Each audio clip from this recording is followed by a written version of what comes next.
Bonjour à tous ceux qui suivent cette émission. En ce moment, nous sommes avec Madame Boulatine Ravelo-Armis. Pouvez-vous nous faire savoir qui vous êtes, Madame Boulatine Ravelo-Armis? Pour commencer, je vous remercie de m'avoir invité à cet échange. Je m'appelle Boulatine, je suis défenseur des droits humains et je suis surtout connue en tant que défenseur des droits des femmes et des personnes en situation de handicap. Je vous remercie pour cette réponse. Alors, nous allons tout de suite passer aux échanges. Quels étaient les rôles des femmes et des jeunes femmes durant ces mouvements de la génération Z?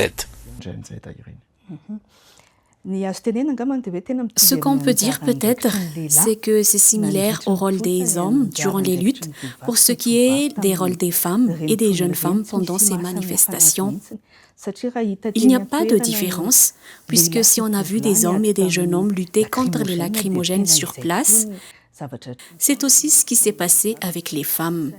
Ce qui, je dirais, fait la différence durant cette manifestation, c'est le fait de voir des femmes et des jeunes femmes sur toutes les échelles existantes au cours de cette lutte, que ce soit dans la rue ou encore dans les actions de plaidoyer à tous les niveaux.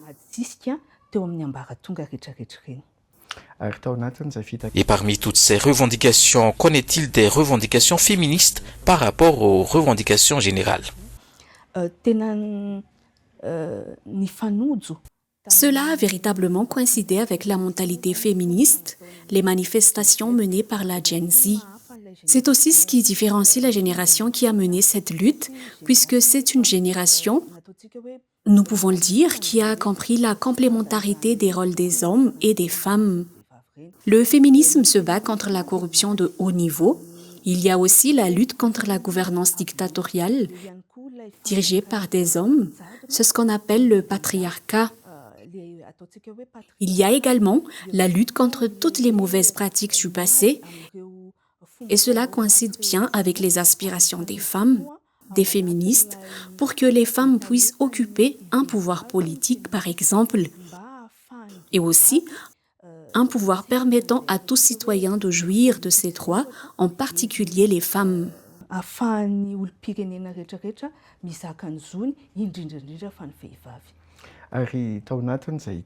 Et pendant ces manifestations, il y a eu, comme vous l'avez dit, des femmes qui ont participé. Comment trouvez-vous ces militantes par rapport aux autres générations de militantes antérieures? Avant, nous dirons que c'était encore une grande confusion, comme je l'ai dit tout à l'heure, avec une gouvernance dictatoriale dirigée par des hommes. Que ce soit pendant la décolonisation, par exemple, ou pendant les autres luttes avant l'arrivée de la colonisation ici à Madagascar. Il y avait vraiment des femmes qui ont lutté pendant ces périodes, mais on peut dire qu'elles se cachaient. Dans le mouvement Gen Z, par contre, on a vraiment observé des femmes dans tous les domaines et sans peur. Même s'il y a eu des violences de différentes formes, elles se sont levées. On a vu, par exemple, des filles qui se sont fait tirer sur la tête, des femmes médecins qui se sont vraiment dressées debout devant l'hôpital Befelatanan, les femmes qu'on a trouvées dans les différentes régions. C'est le cas, par exemple, de Natasa, en provenance de la région de Sava, qui a vraiment lutté et qui a même dirigé la lutte. On peut donc dire que les femmes ont été vraiment en front line. Et il y avait une photo iconique.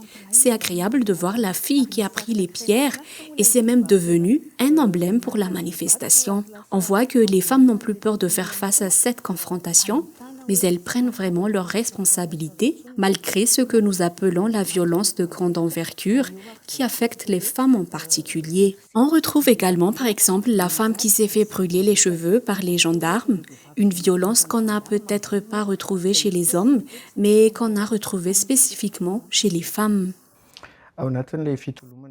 Dans la lutte se trouvent les revendications. Si nous parlons de revendications à long terme, surtout sur le plan social, qu'est-ce que vous espérez à ces mouvements? Ce qu'on espère en fait, c'est un changement de système et qu'on mette fin à toutes les pratiques du passé qui ont détruit le pays et qu'il faut changer. Il y a aussi le fait qu'on dit toujours les jeunes sont l'avenir du pays, mais pour que les jeunes puissent être aussi le présent du pays.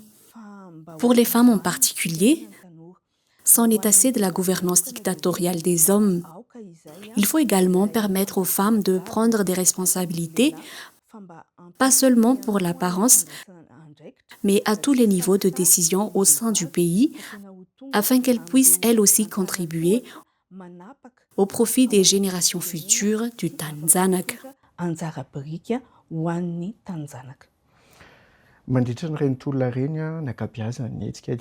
Au cours de ces luttes, la majorité des mouvements se trouvaient sur les réseaux sociaux. Quels peuvent être les effets ou quels sont les liens entre les luttes féministes et les cultures numériques?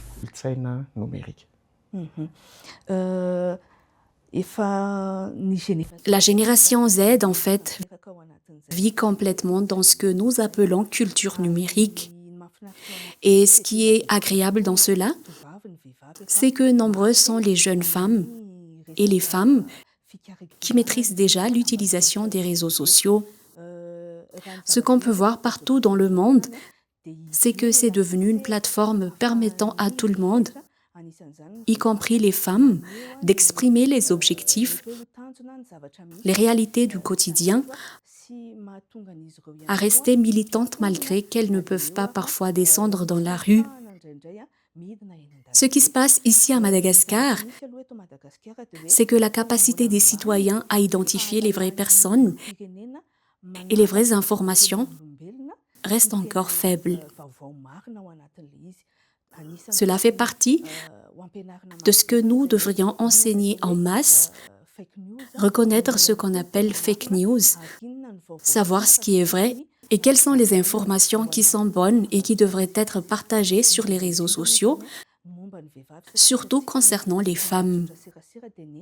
Puisqu'on a vu que les réseaux sociaux ont été utilisés pour détruire la vie de nombreuses femmes, si je ne vais simplement pas parler des images ou des vidéos intimes de femmes, mais il n'y a pas beaucoup eu, par exemple, d'hommes victimes de sextapes ou de la diffusion d'images de rapports sexuels dans des endroits qui ne devraient pas être exposés au grand public. Nous arrivons bientôt à la fin de cette émission. Madame Mboulatine Ravelo-Armis, quel message aimeriez-vous adresser aux jeunes femmes malgaches? Aujourd'hui, c'est le moment pour les jeunes filles et les femmes malgaches de se lever, puisque ce sont les mères qui élèvent le foyer. Tant qu'un homme est bien éduqué, et lorsqu'une mère est en mesure de donner cette base, la maison tient, la communauté tient, et le pays tient debout et se développe.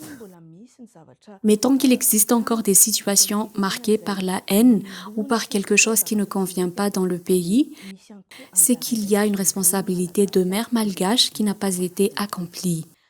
Pour les jeunes femmes, cette fois-ci, nous devons nous lever. Nous devons nous lever non pas en tant que simple observatrice, mais être à la tête. Nous devons être leaders.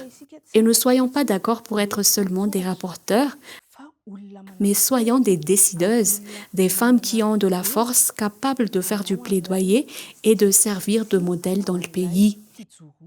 Et je le répète encore, Firenene, il y a le mot mère, il y a une place pour nous, jeunes femmes, mères et grand-mères au sein de ce pays, fondé sur les mères. Je vous remercie.